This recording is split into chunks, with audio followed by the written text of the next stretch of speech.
Daang taon na ang nakalipas, may isang bayani na binago ang buhay ng bawat Pilipino.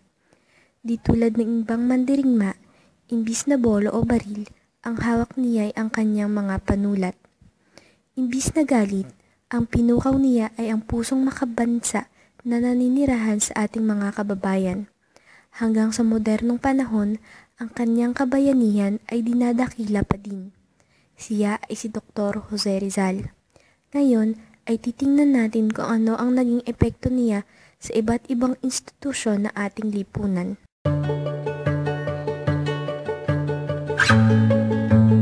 No Limitangere at El Filibusterismo, ang dalawang nobelang ginawa ni Jose Rizal upang tuligsain ang korupsyon na dulot ng mga prayle at ang diskriminasyong natatanggap ng mga Pilipino mula sa mga Espanyol. Bagamat bininyagan bilang isang Katoliko, siya ay nabansagan bilang isang erehe at filibustero dahil sa panunligsa niya sa talamak na korupsyon ng mga prayle. Makikita na bagamat kinukontra ni Rizal ang mga pamamalakad ng mga prayle sa simbahan, ay hindi siya tutol sa mismong relihiyon.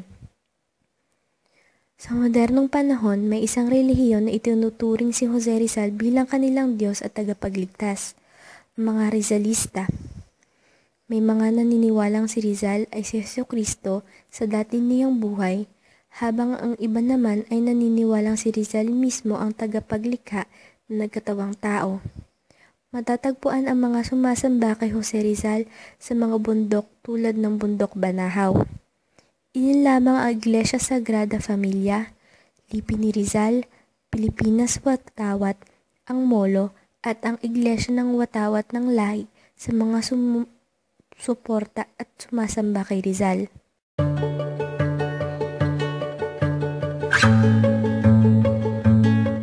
Musmos pa lamang si Rizal ay likas na masipag at matalino na siya.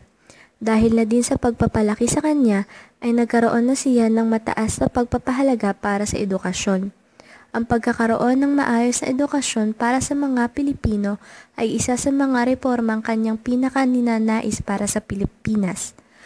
Mapapansin na sa bawat silid-aralan sa mga paaralan sa buong bansa ay may nakasabit na imahe ni Rizal.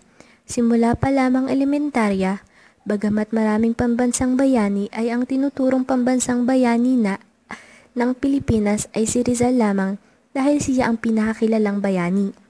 Dahil sa RA 1425, ang No Limitangere at El Filibusterismo pati na ang kanyang buhay ay pinag-aaralan sa bawat mataas na paaralan at kolehiyo bilang isang kurso.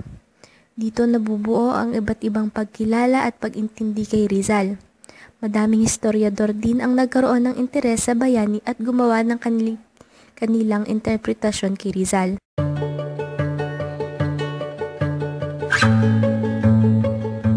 Malaki ang papel ni Rizal sa pagbabago ng ating pamahalaan.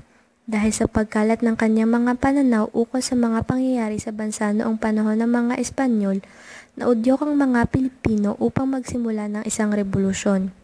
Bagamat hindi sang-ayon ng bayani sa marahas na revolusyon, ang kanyang mga nobela ang mitya nito.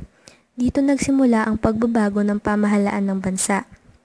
Panahon ng mga Amerikano, dinikirang pambansang bayani si Rizal. Marahil dahil sa pagiging niyang katangi-tangi Pilipino, o pagiging konvensyonal dahil wala siyang sinabing masama tungkol sa mga Amerikano. Ano pa man ang dahilan ay hindi maitatanggi ang kabayanihan niya kaya nararapat din na siya ay isang pambansang bayani. Dito din idiniklara ang Luneta bilang dambana ni Rizal, ang Morong bilang lalawigang Rizal at ang ika-30 ng Disyembre bilang pambansang araw ng pag-alala kay Rizal. Hindi pinapabayaan ng pamahalaan na makalimutan si Rizal dahil isa siyang sagisag ng pagmamahal sa bayan.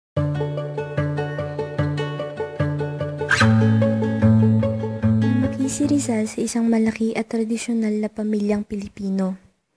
Malaki ang respeto at pagmamahal niya sa kanyang magulang at iniidolo niya ang kanyang kapatid na si Pasiano.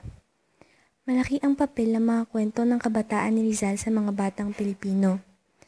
Ang ilan dito ay ang kwento ng Gamo-Gamo at Apoy, pati na ang kwento tungkol sa nahulog na tsinelas ni Rizal sa bangka kung saan tinapon din niya ang kabiak upang kung may makakuha man nito ay isang pares ang makuha at maaaring magamit pa. Ang mga kwentong ito ay itinuro sa mga sumunod pang henerasyon na nagtuturo ng magandang aral at asal. Hindi lamang sa mga kwentong bayan makikita ang impluwensya ni Rizal sa pamilyang Pilipino. Maging sa pagpapangalan sa ating mga anak at negosyo ng pamilya ay hango sa pangalang Jose Rizal. Dito makikita ang mataas na pagtingin at paghanga sa dakilang bayani ng mga Pilipino. Ilan sa mga pangalang hango kay Rizal ay ang Rizalina, Rizaldo at Rizalia.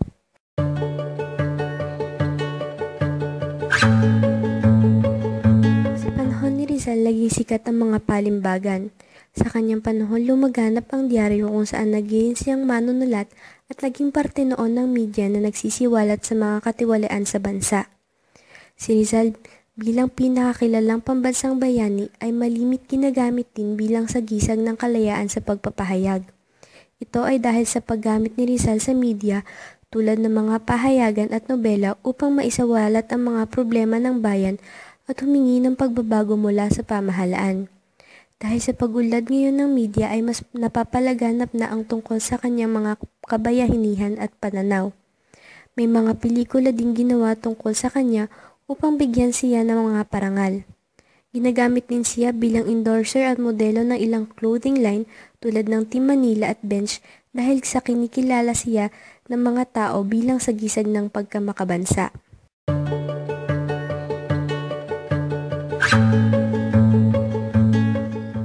Si Jose Rizal ay kilala bilang isang magaling na doktor at isang espesyalista sa ophthalmolohiya. Nagsanay siyang maging doktor sa Europa upang gamutin at operahan ang mga mata ng kanyang inang unti-unting nabubulag dahil sa katandaan. Nang patapon siya sa dapitan, ay nanggagamot din siya ng mga mamamayan doon at dinarayo ng mga dayuhan dahil sa angkin niyang galing sa panggagamot. Sa panggagamot din niya nakilala si Josephine Bracken na kanyang kinasama noon sa dapitan. Habang nanggagamot si Rizal sa dapitan ay hindi niya pinagbabayad ang kanyang mga pasyente. Makikita ang kanyang pagmamahal sa mga kababayan sa maliit na bagay na ito. Si Rizal, tulad ng mga doktor na naglilingkod sa bansa, ay pinapanatili ang kanilang mga etika bilang doktor.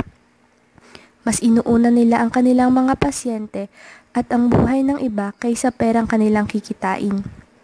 Ang ginawa ni Rizal sa dapitan, isang halimbawa ng public service na ginagawa ng mga doktor sa ating lipunan hanggang ngayon. Sa kasalukuyan ay naglilingkod ang mga doktor at iba pang volunteers sa mga mamamayang kapuspalad sa pamamagitan ng mga medical missions at immersions kung saan nanggagamot sila ng walang bayad at nakikihalubilo sa mga mamamayan.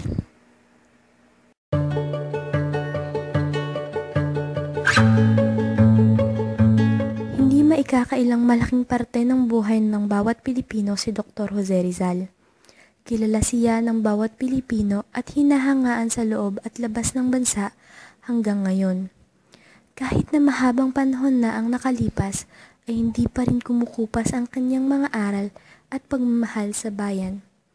Sana ay sa mga susunod pang henerasyon ay hindi nila makalimutan ang mga aral at sakripisyo hindi lamang ni Rizal kundi ng lahat ng bayaning nagmahal at namatay para sa bayan.